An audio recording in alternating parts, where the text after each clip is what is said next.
All right, so welcome everybody. This is DULASA's first event and first coffee chat of the new year and our first one of the academic winter term. Thank you guys all for being here. It means a lot to us when you come to these kinds of events. And if anybody wants to reach out and let us know, let DULASA know specifically on other events you'd like to see us have, or anybody you'd like to see us have as a speaker, please reach out, let us know on social media, and I can also plug our email address in the chat.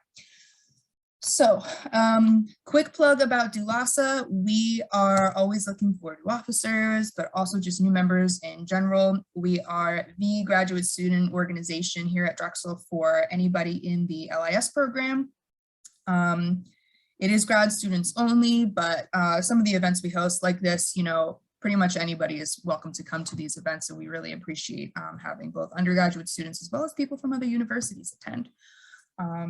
Check us out on social media. I will post that at the chat after we get going here.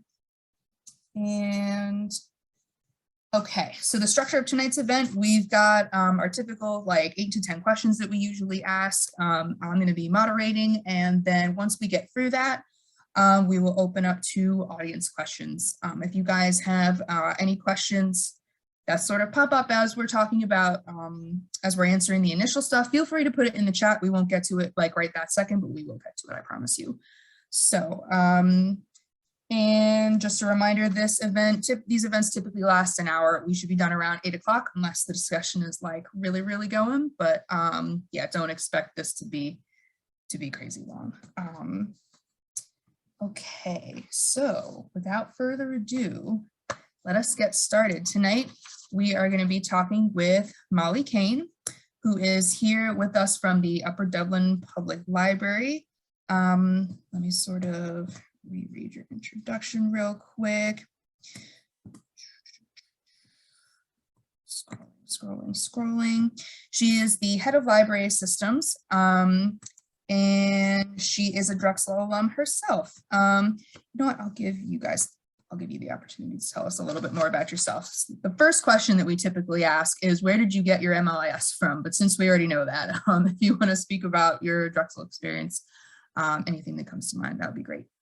Yeah, so thank you for having me. I'm happy to be here. I will do my best to make it painless and make it at least somewhat entertaining. I was listening before we started letting people in about the number of meetings everybody had today, and I also had a lot of meetings. So I promise that I will do my best to make this a good meeting. So yeah, I graduated from Drexel in 2010. My husband had just graduated from Tyler School of Art, which for those of you who are not in the Philadelphia area, that is the art school division of Temple University. And so he was also teaching there. So we had moved here, we'd lived a number of different places. I was teaching full-time. I was a full-time high school English teacher. And it was really important to me to go to a grad school that I could attend in person, which I know sounds like the most ludicrous thing in 2022 when we don't do anything in person anymore. But 12 years ago, that was really important to me. It was really important to have that kind of grad school experience. And so, you know, I chose Drexel. We lived in Northwest Philadelphia. We actually lived in Strawberry Mansion at the time.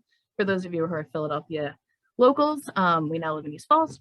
And so I would take the train down, and I feel like I have to like confess right up front that I was not as active on campus as I had hoped to be, because as I mentioned, I was teaching full time. So I think that I was going to grad school full time, I was teaching full time, and you know, Drexel really became, and my grad classes really became kind of like one of the best parts of my week, because it was something that I was doing that I was responsible to myself instead of being responsible to other people. So yeah, I'm glad I went to Drexel. I made lifelong friends at Drexel. I actually work, we have 2 Drexel alums working at Upper Dublin Public Library, Lindsay Cummings, who I think was much more active on campus than I was. But she and I now work together. So it's, you know, when you see Mario the Dragon, like, you know, you're with good people.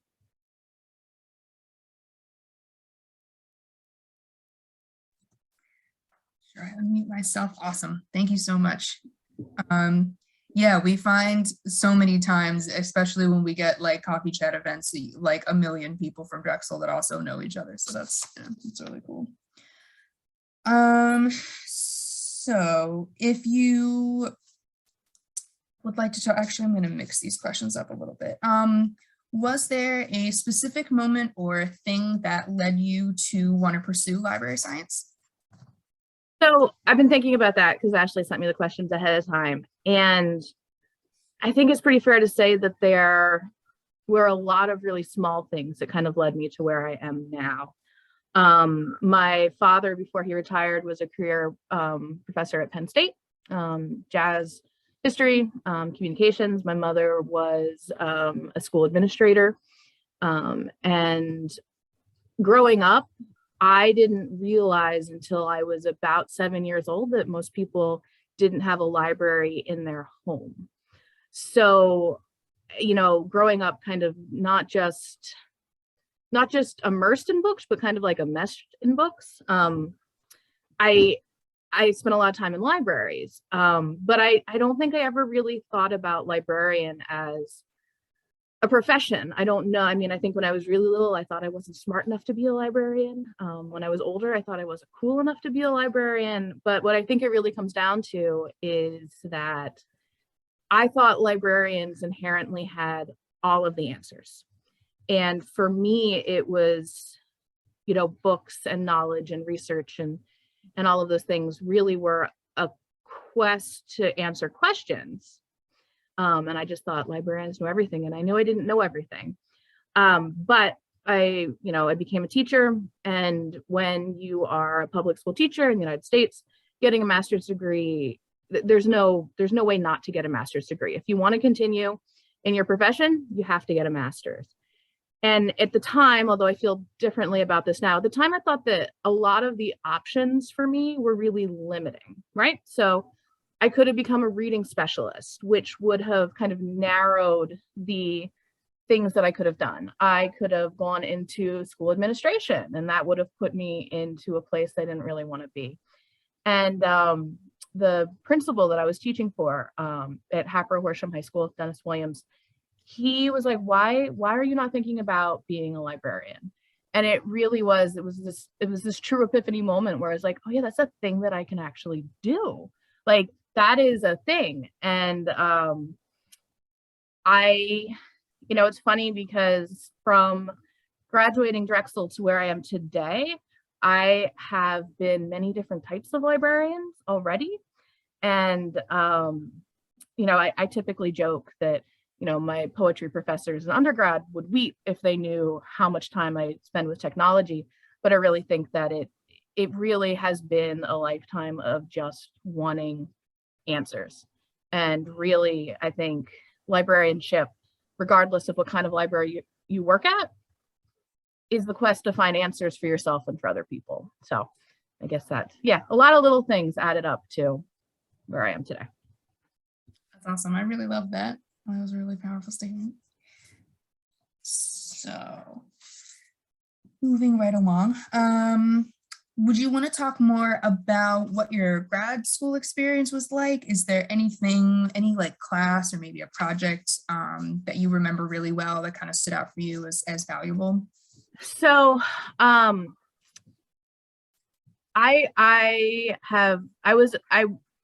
went through the school certification program as well. So so that meant that there were a lot of electives that were kind of predetermined for me. But I've always been really, really interested in ephemera. And so I did all of the electives that I did end up having. I did end up taking classes in archives, and I did an internship at Laurel Hill Cemetery, which is the 4th largest cemetery in Philadelphia. My brother Brian lived with my husband and I, and he was an undergrad at Penn State Abington. And so he and I both ended up interning at Laurel Hill. And there's just nothing that can compare to, walking into kind of a situation. It's a new situation. It's your first day. You're kind of nervous. You don't know what's going to happen. And then they open this really big vault and they're like, there you go. Look at what's there. And, there's so much that we have access to so much in 2022. Any song that I want to hear, I can play on my phone. At work, I have the ability right now from where I am to turn the lights off at a building that's in another county. But we don't have a whole lot that we hold in our hands anymore because everything is so digital. And there's just something so amazing. There was something so great about seeing, these death records and all of this ephemera and, people who were, turn of last century paying in perpetuity to have flowers put on a loved one's grave.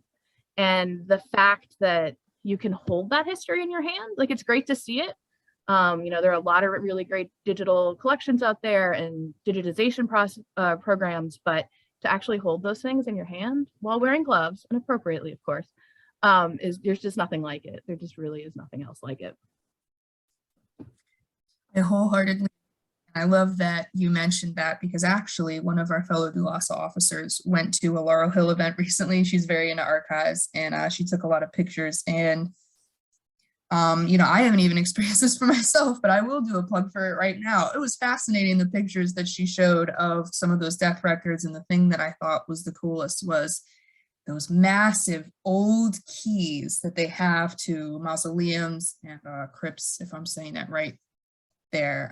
It's absolutely fascinating. And yeah, archives is such a cool area. And I'm really glad that Drexel gives people the opportunity to study it as well. Even if you don't particularly pick a concentration in archives, like, it's a really, really cool thing to do. So awesome. So actually, I'm gonna paraphrase this a little bit. So the next question is, what does a typical workday look like for you currently? But I think also in that same vein, do you want to talk a little bit more about what your position is right now? Yeah. So I graduated from Drexel, had this master's, wanted to use it. And one of the unfortunate things, and I think this speaks to a larger topic of conversation in our profession, is that I started my grad program thinking that I was going to retire from a public school. I was going to be a high school librarian. I was going to help hundreds and hundreds of kids do the same research project over and over and over for the next 40 years. And,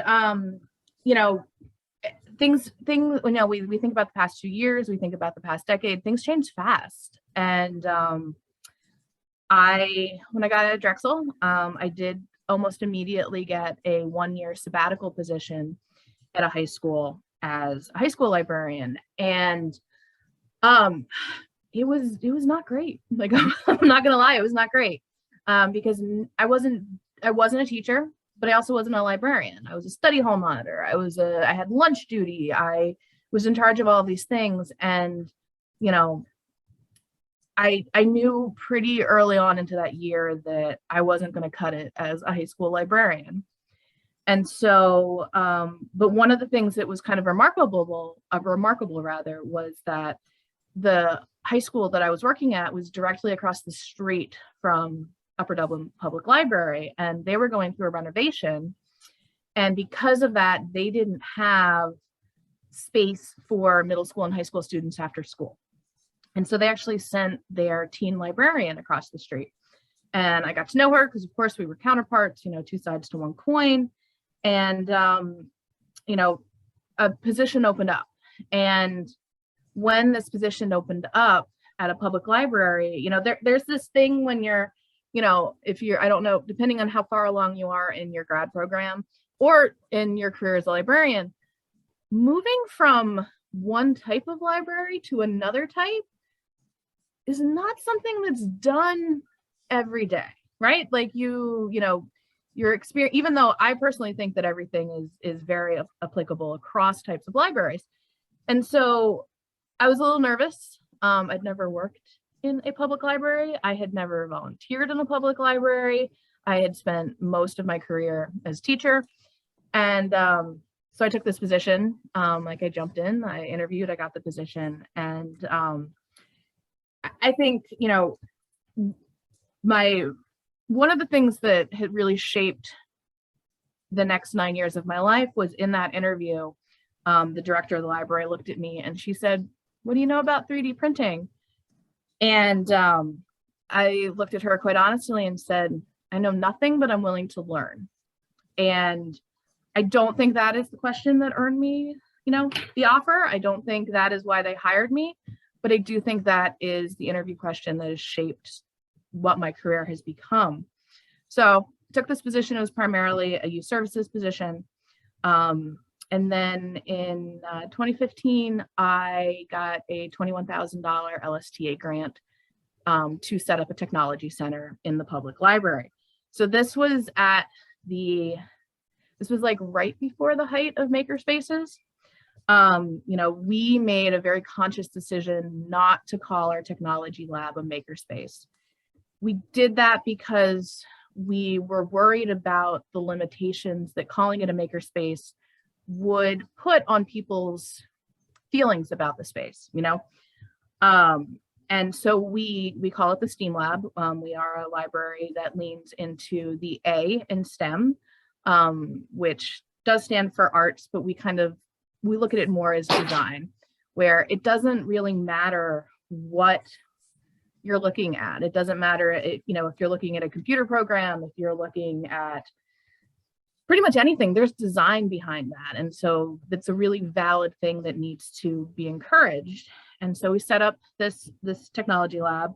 I then went on to get a whole bunch of other grants and things, and we really kind of built it out. And you know, we did some national programs, and it was really kind of this great success story. And you know, going into 2019, my job had evolved. I was running our 3D print lab. I was webmaster. I was doing all of these different things, and then the pandemic hit, and that really changed a lot. And it did, as it did for everyone. So when the pandemic hit, the library that I worked for was 2 weeks away from construction starting on a brand new building. I guess actually a little bit had started before. And so I was, right before the pandemic, I was part of this committee that was doing like crazy, amazing, wonderful things like picking out furniture. You know, I had built up this amazing program where we had instructors coming in from the community. I was doing like sheep's brain dissections with 8th graders. I had an amazing group of, you know, women that was kind of headed up by this amazing woman named Laurel, who had the audacity to move to Virginia and leave me. But she developed this phenomenal STEM program for, you know, middle school and young high school girls. And you know, we're doing all this stuff. We had so much momentum, and we're going into this new building, and we're gonna, you know, we're changing the world. We were working with Dow, we were working with, you know, GlaxoSmithKline. I was working with the Carol Gantz Cooney Foundation, which is the amazing educator who was behind Sesame Street. Like, everyone thinks of Jim Henson, but she was the educator. So I'm doing all this cool stuff, and then the world stops. And my husband and I tested positive for COVID on March 23rd, 2020. And we were 2 of the first positive cases who were tested at Temple Ambler campus.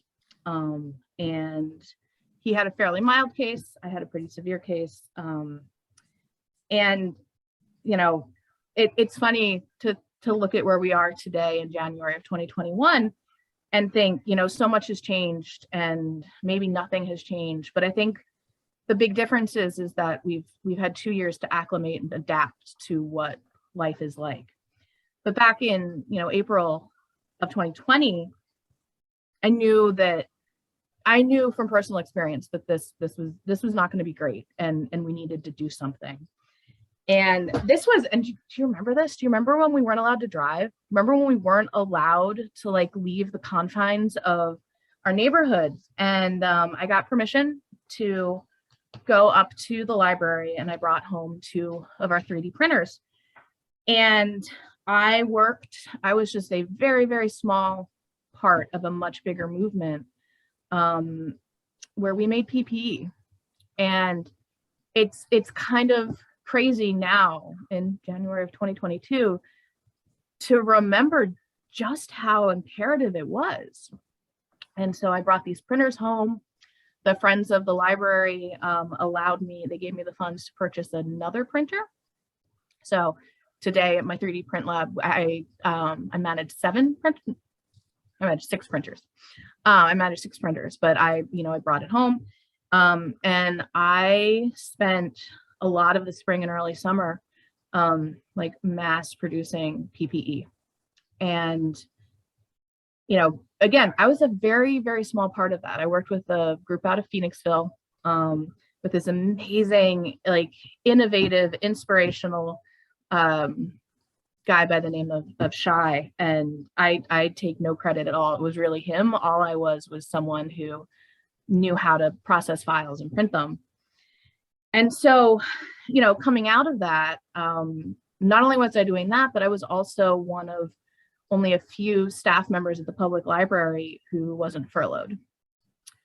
And so simultaneously to recovering from COVID, to printing all this PPE, I was also helping to move our public library and all of the services that we offer online and create this virtual branch. And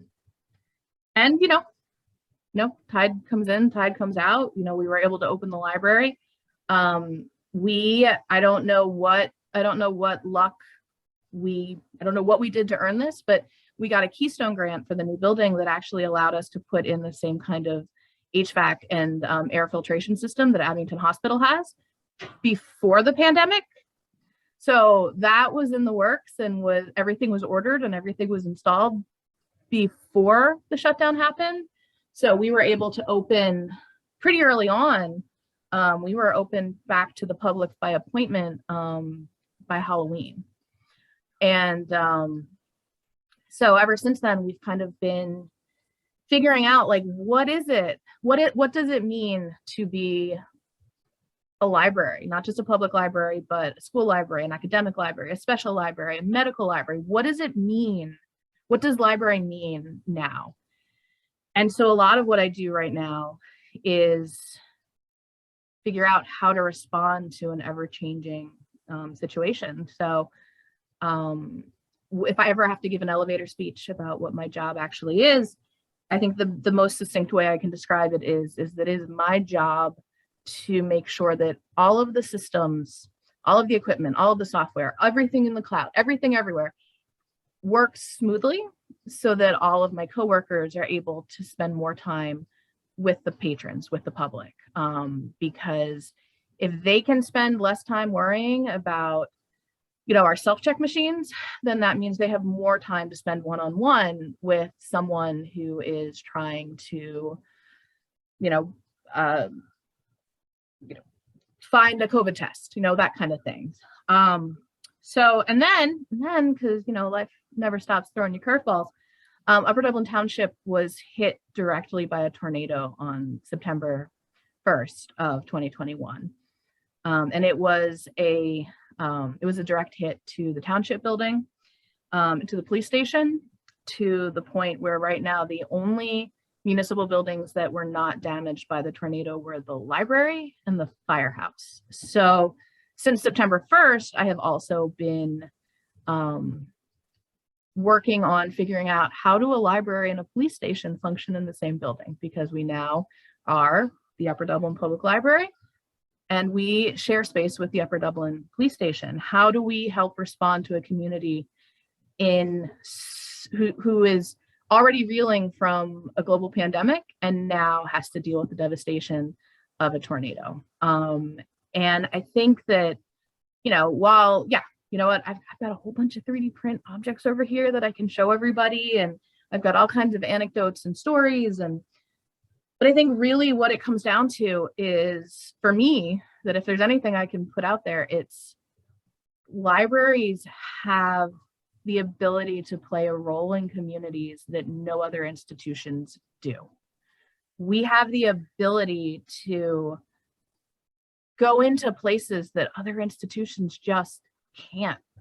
And we have the ability to bring services together in a way that people really need them. And I wish so desperately that none of us were dealing with this pandemic, and even more so that no one in Upper Dublin had to, endure the tornado. But what's coming from it is this kind of renewed push to let people know that, we're not just, even though I'm wearing a cardigan right now, like we don't just wear cardigans, have our hair in buns, and like read books all day. Like there's so much more that we have to offer.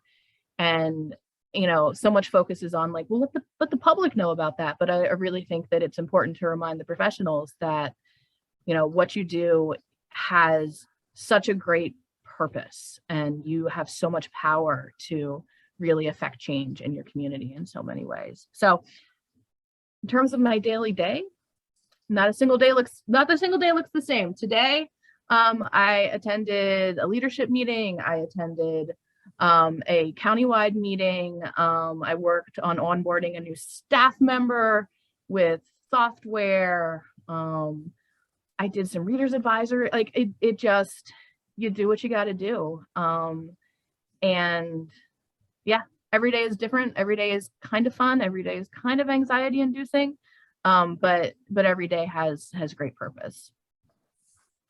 That's awesome. Thank you so much for that. I really, really resonate with everything you said. And I think you put it so well that this larger conversation of like,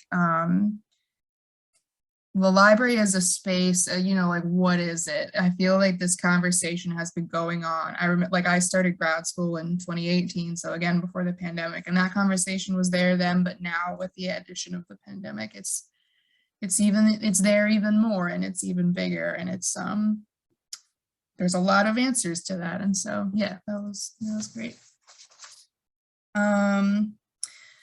So the next question is, have you ever spoken at a conference or another sort of event like that? And if so, what did you speak on? Oh my goodness, so many. I think, as I mentioned kind of at the top of this, my dad was a public speaking professor prior to retirement. And I have always felt very natural in speaking to other people. So I did count them because I like to have numbers in front of me, but between 2015 and 2019, I spoke at every single PALA. I spoke at every single conference. In that same time period, I've been either a keynote speaker or I have been the primary instructor at in-services for 7 different large in-services. Some of them were for PALA chapters. One of them was for PLA. I have gone into school districts. I have gone into all kinds of like really amazing, crazy places. I did speak at the Public Library Association conference. Was in Philadelphia a few years ago, and I did speak there. And then I've also done like a couple other crazy, weird things. But as you can probably imagine, a lot of my focus has been on technology. And I think, it's really, really easy to, again, at any type of library, it doesn't matter to me if you're a school, academic, public, it's daunting. STEM, technology, all of this stuff is really overwhelming. And, Drexel prepared me very well for a lot of the traditional kind of library activities, but you know, at least when I was there, there was nothing about 3D printing. And again, since I took the school certification track, I didn't have many electives. And so it kind of became a passion of mine to present the idea that it's so much more about the concepts, and it's so much more about the path that you take to gain a skill or learn something new, rather than the product. So I'm a huge proponent of 3D printing, but not the final product, right? Like, again, we got a whole bunch of cool stuff here I can show you, but that's not the point. The point is kind of gaining these skills, and gaining this experience, and being exposed to it. So a lot of what I've spoken on is how to do that without a budget. I've also spoken about grant writing. I have received a bunch of grants. I've also been an LSTA grant reviewer. And so I've done a lot with that. And that is also something that's completely overwhelming and daunting. You know, you get these applications, and they're 20 pages long, and they have all of these things that they're asking for. And it's so easy to be like, I can't live up to this. Like, I can't fill this out, let alone carry it out. So I've also done a lot of speaking about how to kind of get over that issue. I've also been like really lucky to be on panels about the role of libraries in the community, and also the interactions between the public and the librarians or the library staff. There was one that I did at PALA. I was on a panel, and the title of the presentation was "The Customer's Not Always Right." And you know, it's something that as professionals, like, we need to hear that. Like, we need to hear that because we need to be validated in some of the experiences we have. But once we're validated, then we need to know how. Okay, great. Yes, this is not an appropriate interaction, but how do you work through that interaction in a way that is going to allow you and the person that you're serving to come out of it and feel like you've accomplished what needed to be accomplished. Yeah, I enjoy public speaking.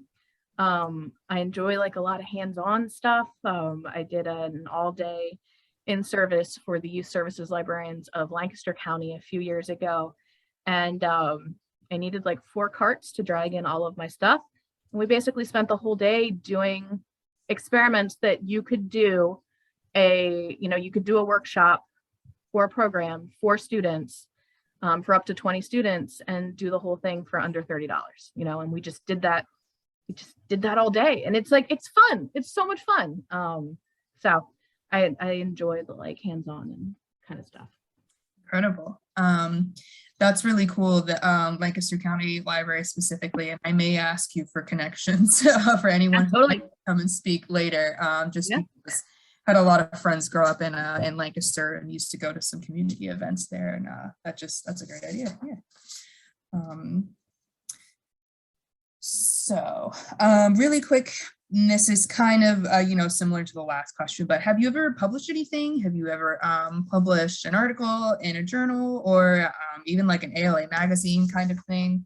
So this is actually my favorite of the questions, because no, I have not published anything traditionally, but one of the coolest things about working with 3D printing, because I'm sure there are people, I'm sure there are grad students, I'm sure there are librarians there who are like, why is she still talking about 3D printing? Like, 3D printing is so over. You are printing plastic trinkets that are junking up the waterways. Like, why is she pushing this? But here's the thing. I've been a part of some really, really cool projects. And one of the coolest was I spent 2 years working with the education department out of CHOP, which, for people who are not from the area, is the Children's Hospital of Philadelphia. And and it's funny because, again, this happened, it's one of those things where you're like, that can't really be a coincidence, can it? But they were working on an AP biology module about how the immune system learns from vaccines. And so they contacted me because I'm more approachable in terms of 3D printing than a lot of these, like there was a place down in Old City for a while where you could go and they would scan you and they would make you an action figure of yourself, and they were charging like an insane amount of money. Yeah, like $250, $300. And like I printed my dad, and that cost about 30 cents. So, but so I'm much more approachable. And so they contacted me, and what they were doing is they were building this module, and they wanted to include files so that if the AP Bio teachers had access to 3D printers, they would be able to print models of cells in our immune system, of different types of viruses. And so I worked with them. And so it's going to look like nothing. And this is actually a version of the cells in your immune system that when you get a vaccine, they're the ones who travel to that vaccine, take the information back, and start to decode it. And so I worked with a bunch of health departments, and we got these files, and they're based off of actual, microscopic images. And my job was to test the files.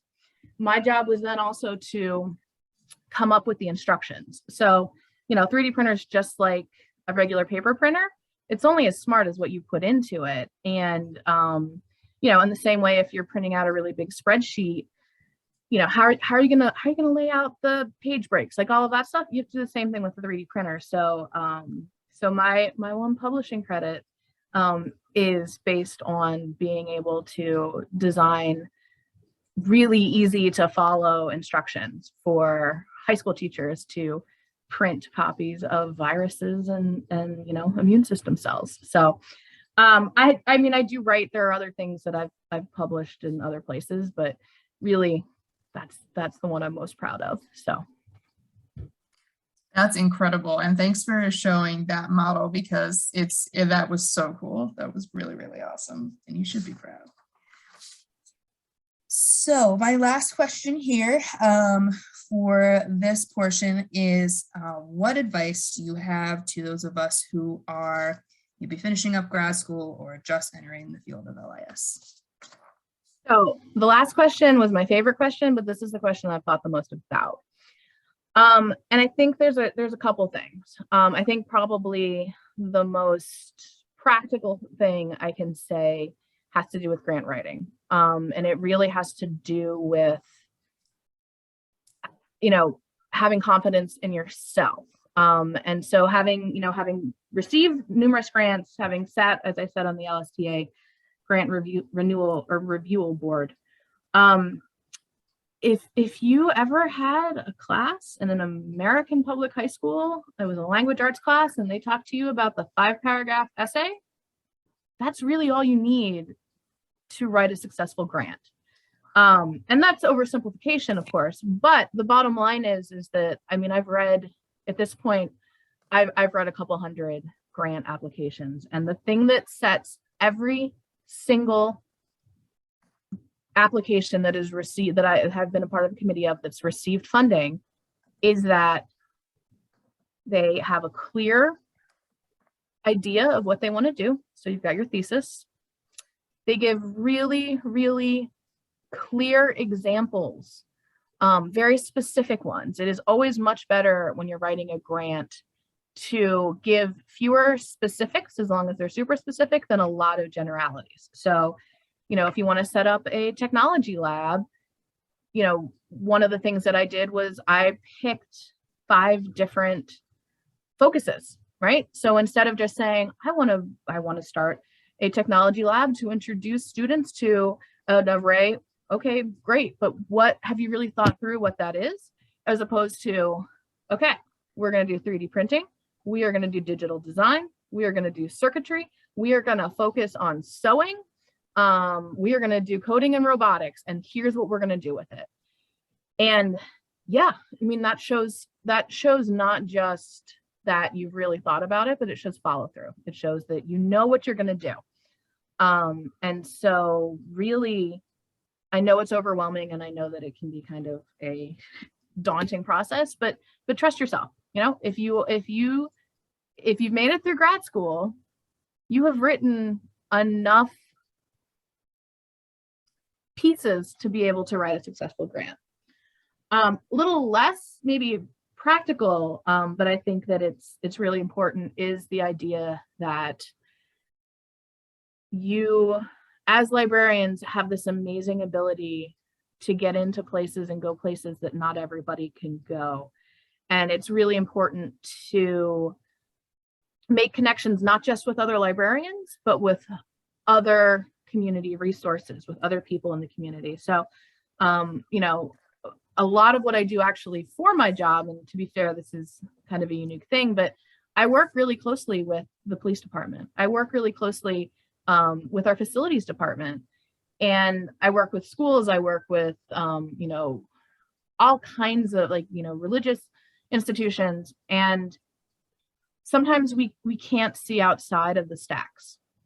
You know, we get stuck in this place where we're like, and we're so intent on feeling like we have to defend our purpose and defend our importance, that we, and so does everybody else. One of the, and that also is important to think across different types of libraries. So one of the strangest conference sessions I ever attended was one that had a panel, and it was a librarian from high school, and a librarian from a public library, and a librarian from primarily like a college. So there weren't grad classes.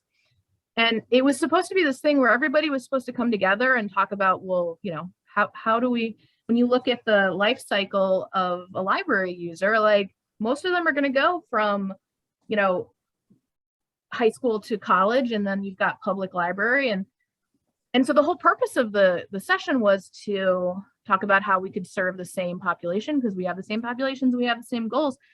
And unfortunately, it kind of devolved into this like finger pointing where like, well, the high school doesn't, you know, the high school doesn't prepare the research skills that they need in college. And then the public library, well, aren't they just having like cupcake parties and Diary of a Wimpy Kid afternoons?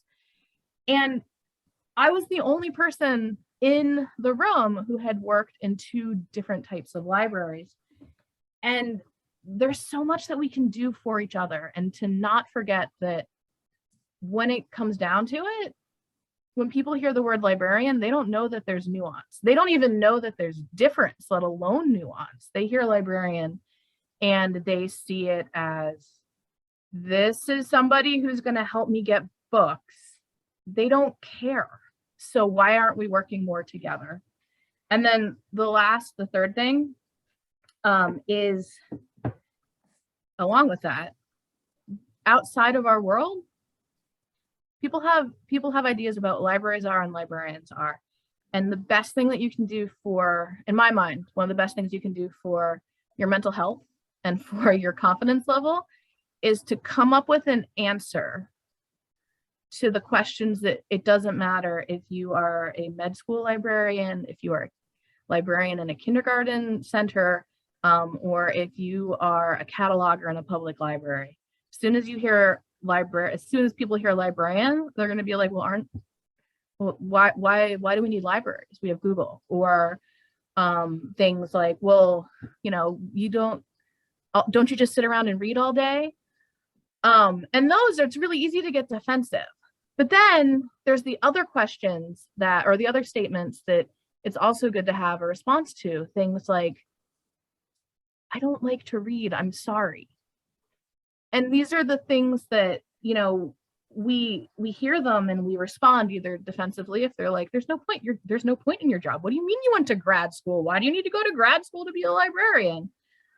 Or you have this like strangely like shame-filled conversation where someone's like, I don't like to read, I'm really sorry. And you're like, whoa, we just met like 90 seconds ago, and like you already feel uncomfortable with my job. And it's having responses to that really helps you to become, you know, an advocate for libraries, because if you can respond in those situations in a way that people feel heard, but also kind of are like, oh, that's cool, I didn't know libraries could do that.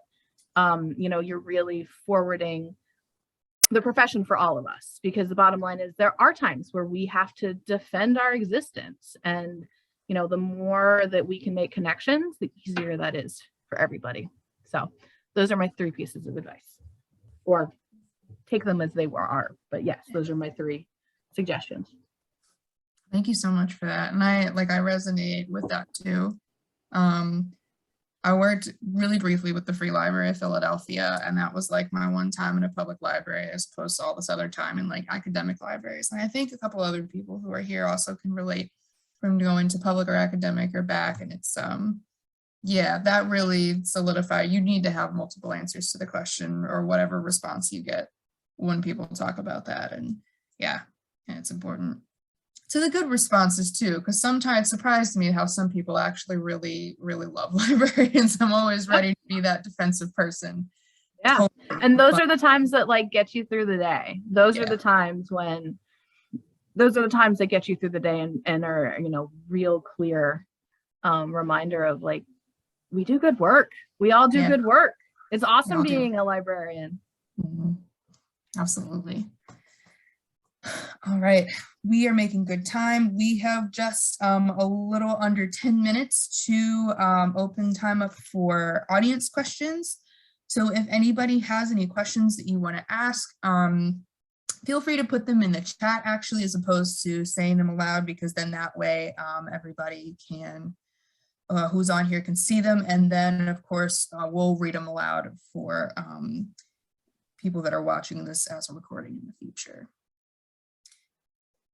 Give us a moment. And actually, I have a quick question. Out of curiosity, do you have a favorite program that you've ever run or attended at the library? I know it's probably hard to choose one because I would have a difficult. So I'm going to pull this one out of the air just because, as I said, I was onboarding a new staff member today, and we were talking about programs. And in terms of actual program in the library, one of the greatest things I ever did was I had a grown up in me robotics workshop. So it was for kiddos in K first and second, and they had to bring a grown up with them. And it's really simple. It's like a very, very simple program from, you know, an implementation standpoint, where I had pairs of kids and grown-ups, and I have an army of robots, of coding robots at the library.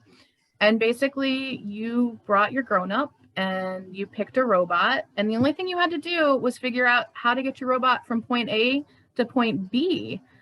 But there's this magical thing that happens when you force grown-ups to work with children, because often, you know, grown-ups bring their kids to programs and then they're on their phone doing their grown-up things, which is fine. Everybody needs time to do grown-up things, and you know, but you get this cool thing where it takes them about 5 minutes, and then all of a sudden, like, they remember what it's like to experiment. They remember what it's like to be comfortable with failing, because the older we get, the less comfortable we are with messing up. And so you have like, there was the last time I did it before the pandemic, it was clear that it was, you know, dad worked downtown, like he came in, he still had his work suit on, and very uncomfortable, very stiff for the first few minutes. And then, you know, like halfway through, I look over and like suit coat's over here and he's laying on his stomach and they're figuring out how to get this rope. And it's cool. Like, it's cool. Like, that is something that he's going to remember as a parent, that hopefully his kiddo is going to remember, like, this is a time dad like played with me. But it's also remarkably humbling for the grown-ups, because kids are better at that stuff than we are. Like, they're so much better. And I don't know, it was a very cool program. It's a fun program to do, and I'm looking forward to hopefully helping facilitate it again, because even though you know, programming is not really a part of my day-to-day anymore, I still retain the ability to help facilitate programs. And so I'm hoping to get other people involved in that kind of stuff. I love that. So our audience question here is, can you compare your teaching experience as a librarian to your teaching experience as a teacher? So comparing the two is like having lived your whole life only having banana flavored candy and all of a sudden eating an actual banana. You can identify them both as banana, but that's pretty much where the similarities end. So being a teacher, and part of the reason that I left teaching ultimately was just because I didn't feel like I was being an effective educator. And I thought it got to a point where with, you know, standardized testing and, you know, strict curriculum and things like that, I felt like I was actually doing more harm than I was good. And I was an English teacher, and I did for the majority of my career teach juniors and seniors. And I realized that I had these students who were graduating and they didn't know how to argue. They didn't know how to discourse. They didn't know how to research. They didn't know how to back up any of their opinions. And what I didn't expect when I moved into being a public librarian was that we don't really talk enough, I don't think, in this country about the importance of mentors, and we don't talk enough about the importance of, you know, adults who are not responsible for your well-being or your grades, and what kind of role they can play in your life. And you know, I hope that I was a good mentor. I hope that I was able to, you know, challenge them, and again, give them space where they can fail without concern about what that's going to mean for, like, if I fail this library program, it's going to have absolutely no impact on my college application, like absolutely none. Like there's no, if this 3D print that I'm doing doesn't turn out, okay, I make another one. Whereas so much becomes so like just like life or death in terms of getting into school, you know. And you know, I've always kind of wondered, like, okay, well, what's the end game for that? You know, when you're an American student and it's like, okay, you got to get into a good high school, a good private high school, so that you can get into a good Ivy League school, so that you can get into a really good med program or law program, so you can get a really, like, okay, but what's the end game? Like, what kind of human are you when you come out of that? And as a teacher, I was a part of that machine.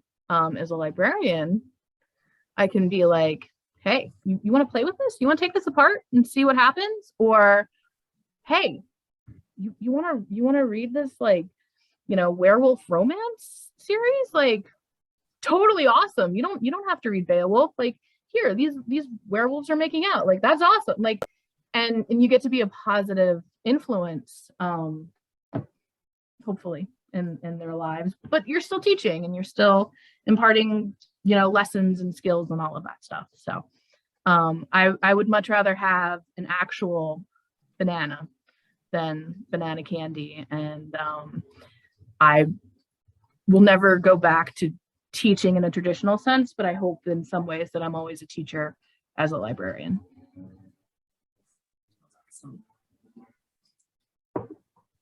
Your brief mention of Beowulf brought back some memories for me as someone who has an English degree, and I never want to read Beowulf again. But yeah, I like that compare. It's really cool. We are pretty much at time. If nobody else has any questions, we are at a good place to stop, I think. If anybody would like to connect on LinkedIn, I can just say, please check DULASA out on LinkedIn. If you just search for us, you can find it. It's like an open group. I don't think you really need approval to join or look at events or anything like that. So yes, thank you, Christine, for the link. Mine here. if anybody wants to connect. Oh, whoops. Actually, you can give my contact info to anybody. I have had like some of the best things I've ever done, or because like somebody cold called me and I was like, yeah, absolutely, let's do this. Like, let's make this work. So absolutely, I'm more than happy if anybody wants to come check out the lab, if anybody just wants to pick my brain, if anybody just needs to be reminded that you're doing a good job, like, let me know, hit me up. Awesome. Let me make sure it is not letting me copy your email address very easily. Here, let me throw it up there. Okay, thanks. Yep. Outlook is so annoying sometimes. Okay, yeah. And then again, brief plug, if you search for DULASA or Drexel DULASA on pretty much any social media platform except for Twitter, we do not have a Twitter, and I can talk about that another time. You will find us. This recording should be uploaded to YouTube within the next 24 hours. So keep an eye out for that. Sorry, I just want to make sure I don't forget anything. Thank you guys all for coming. Thank you so much, Molly. This has been a real joy and pleasure. It was a good time. It was a good time. Thank you so much. Yep. And guys, be on the lookout for more DULASA events soon. And everybody, please stay warm. It's freezing out there, and have a good night. Good night. Thank you, everybody.